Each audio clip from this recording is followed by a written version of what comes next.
Welcome back, ladies and gentlemen, to a brand new box office breakdown show here on Max Talks Movies. My name is Max Dinberg. Today I'm breaking down the box office of this past weekend, which was November 18th to November the 20th, which is with new releases, The Menu and She Said hitting movie theaters. We're also going to break down the overall 2022 domestic and worldwide charts. On this, please subscribe and ring the bell if you're new to the channel here on Max Talks Movies. We're almost at 120 subscribers, so please ring the bell also if you're notified when these videos drop. I've done tons of videos. I'll let you know my upcoming videos at the end of this box office breakdown. Comment down below, what movies do you see in theaters this weekend? What are you going to see this upcoming Thanksgiving week with a lot of movies coming out on Wednesday? Some of you know are going to watch multiple movies in theaters this week, wait for streaming. Let me know your thoughts there. And also, please like the video, guys, the thumbs up button. That's how you support the channel. So I'm sorry I haven't had this box office breakdown. I've been very busy on Mondays. And then yesterday, I didn't do it on Monday because I had two videos. I didn't want to overload you guys yesterday. So let's get into the box office breakdown to this past weekend. And in first place, not shockingly, of course, in its second weekend, is Black Panther Wakanda Forever. 66.4 million for Black Panther Wakanda Forever. It's a 63% drop in its second weekend.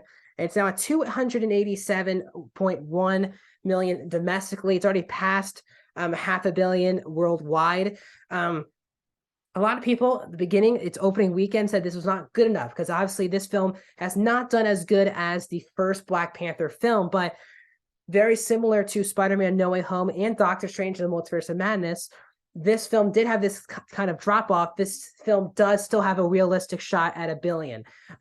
Spider-Man No Way Home got to $1 billion. Doctor Strange in the Multiverse of Madness did not get to $1 billion.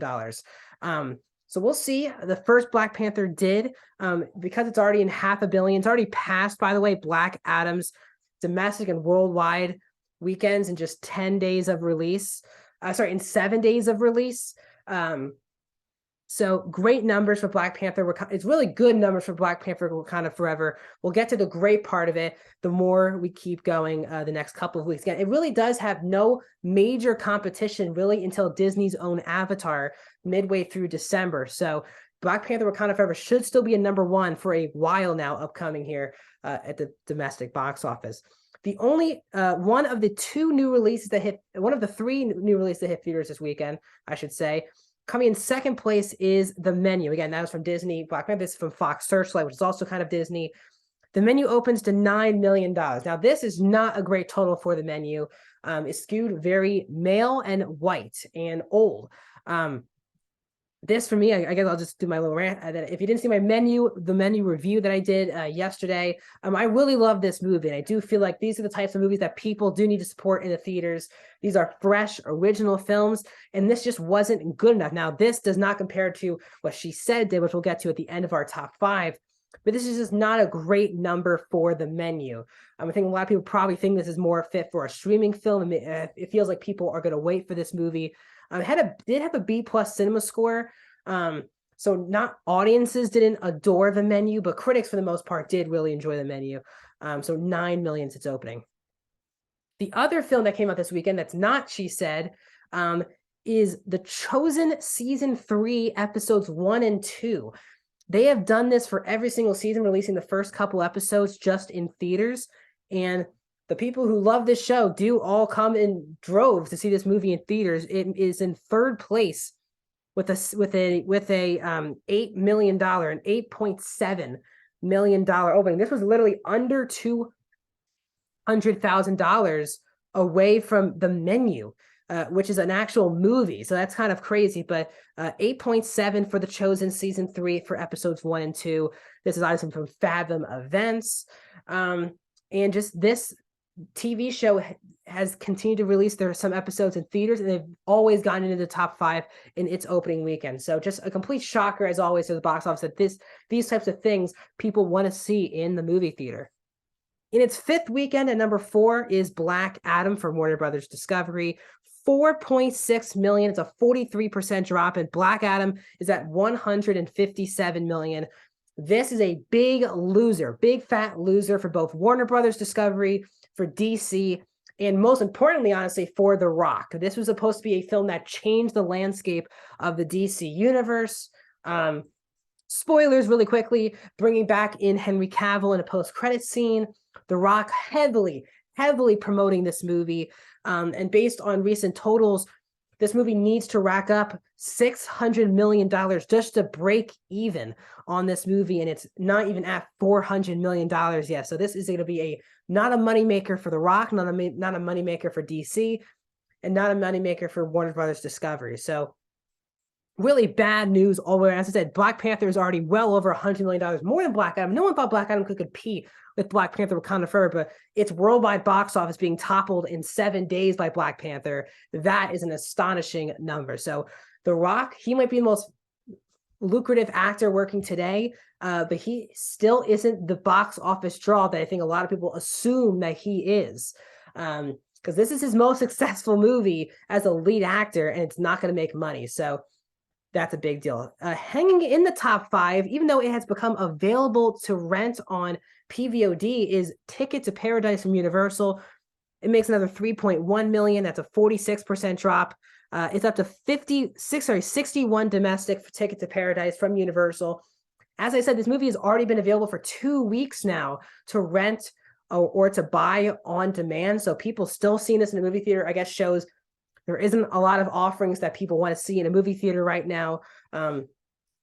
Again, this has been in the top 5 now for 5 weeks. Just astonishing stuff. This and Black Adam came out the same weekend, and Ticket to Paradise continues to hang in the top 5, even though people can watch this now at home.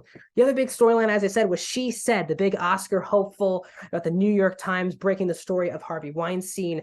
That opened this past weekend. It only made $2.2 million, which continues the trends of these Oscar hopeful movies bombing or just not being seen at all in the box office. This seems to be historically one of the weaker years coming up for the Oscar season, with all these types of movies that are mostly going to be nominated are just not being seen in the movie theater, skewing very white, skewing old, skewing male. These are not diverse films. These are white films skewing old, and they are just not pulling in any audience at the box office. 2.2. Also, it was announced today that She Said had a $32 million budget. So it would need a 64 at least just to break even. This could be another money loser for Paramount Pictures, one of their rare ones of the year. Now, again, they only care about this movie it should be getting nominated for Oscars. That will probably get more purchase PVOD wise, but at the box office, it just died for She Said.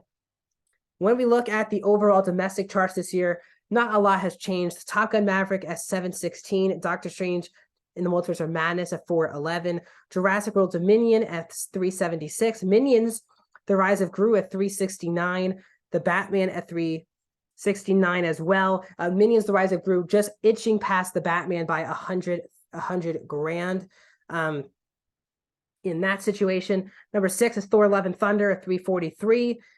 Black Panther Wakanda Forever in 2 weekends is the number 7th highest grossing film domestically this year, 294. So it is now trying to get past the other 2 MCU films this year. Thor up next, and then Doctor Strange. Sonic the Hedgehog 2 is a number 8 with 190. Black Adam at number 9 in 5 weekends is at 157. That movie still needs $33 million to pass Sonic the Hedgehog 2 at the domestic box office. That is crazy. Elvis is at number 10 with 151. Uncharted is at 148. Nope at 123. Light Years at 118. The Lost Cities at 105. Smile getting over $100 million at 104. And Bullet Train at 103. So we've had, so far this year, 16 $100 million movies. And I think a lot of people believe that there's only one more possible movie left on that, and that is Avatar: The Way of Water, which we'll get to in a couple of weeks. But 16 movies, but the big thing is that Black Adam's only at number 9 in 5 weeks, and in 2 weeks, Wakanda Forever's at number 7. Worldwide charts, Top Gun Maverick's at number 1 with $1.4 billion, the only billion-dollar movie of the year. As Jurassic World Dominion, its most recent numbers cut it below $1 billion. If you remember, when I was doing this box office, it did cross $1 billion, but the most recent updated rankings, it's now dropped below $1 billion. So it's at $999.1 million. Doctor Strange is at 952 in the Multiverse of Madness. Minions: The Rise of Gru at 937. So 4 movies with over $900 million this year. The Batman, number 5 of 767. Thor: Love and Thunder, number 6 of 745. And then wrapping up, Black Panther: Wakanda Forever gets into the top 10 worldwide with 552 million, number 8. And then Fantastic Beasts: Secrets of Dumbledore hanging in the top 10 with 404.5 million. Black Adam, by the way, on this worldwide list is at number 14 with 367 million. So for it to break even, it needs to make another $233 million, which just does not seem likely. It only has Japan next on its list. Black Panther: Wakanda Forever, though, should be at least at number 7 when I talk to you next weekend. So as I said, there's a ton of stuff coming out tomorrow, which is Thanksgiving week. Movies come out during Thanksgiving, the day before Thanksgiving. So the box office will break it down from both next week, from Wednesday to Sunday, and then Friday to Sunday as well. So there's a lot to break down here coming up this weekend. The Fabelmans finally hits wide release this upcoming week. So does the new Luca Guadagnino film, Bones and All. Disney's Thanksgiving film after Encanto last year is Strange World. And then also Devotion hits theaters. These are all wide releases hitting theaters this upcoming tomorrow. And then also, just for 1 week only, Knives Out, Glass Onion will be hitting theaters for 1 week, a month before it releases on Netflix. It will be hitting theaters for 1 week. So that's really 5 brand new movies hitting theaters this week. So there's a lot to watch. It should be really interesting what comes out. And this is the last weekend here upcoming in November that we're going to break down on the channel. So we'll break down the month of December, next week's video, and then break down all these movies, what will splash, what bombs. It's going to be a very interesting week, one of the most interesting weeks of the whole year for the box office. That's my box office breakdown show here on Max Talks Movies. My upcoming videos here on the channel tomorrow. I'm doing a review of Knives Out 2. I'm doing a review of Andor, the season finale of Andor. More videos are coming, including Disenchanted. And this past week, I've already done reviews of The Menu, Spirited. So a lot of stuff coming out. I'll see you guys soon.